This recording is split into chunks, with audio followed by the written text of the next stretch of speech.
Kagdapith police સ્ટેશનની ટીમને information મળી હતી કે અમુક વ્યક્તિઓ પ્રી એક્ટિવ સિમ કાર્ડ લઈને અહીંયા આવવાના છે અને આ જે પ્રી એક્ટિવ સિમ કાર્ડ છે એનો ઉપયોગ સાયબર ક્રાઇમ અને બીજા જે અમુક પ્રકારના ક્રાઇમ હોય એમાં થનાર છે.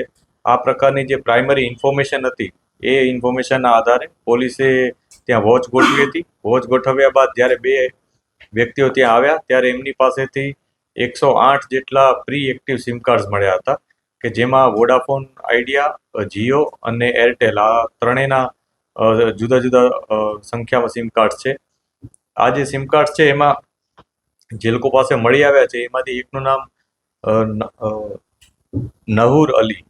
નહુર અલી શમશાદ અલી રાવત છે. બીજાનું નામ કાસિફ અલી મુઝફ્ફર શાહ રાવત છે. આ બંને ઉત્તરાખંડ હરિદ્વારના છે અને એ લોકો જેની પાસે લઈને આવ્યા હતા એનું નામ હરપાલસિંહ રાજેન્દ્રસિંહ પરમાર છે. એ અહીંયા ગુજરાતનો જ રહેવાસી છે.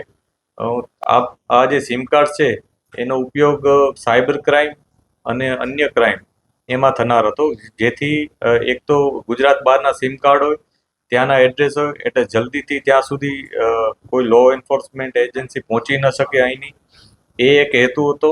આ ઉપરાંત જલ્દીથી કોઈ આરોપી ટ્રેસ ના થાય એના માટે આ લોકો અન્યના નામના જે સિમ કાર્ડ હોય, જેથી જે ઓરિજિનલ ઓનર છે, જે આ સિમ કાર્ડ વાપરનાર છે એનું નામ ત્યાં આવી ન શકે, એ પ્રકારે ઓળખ છુપાવી અને ક્રાઇમ કરી શકે એ હેતુથી આખું એક ષડયંત્ર તરીકે આ કર્યું હતું.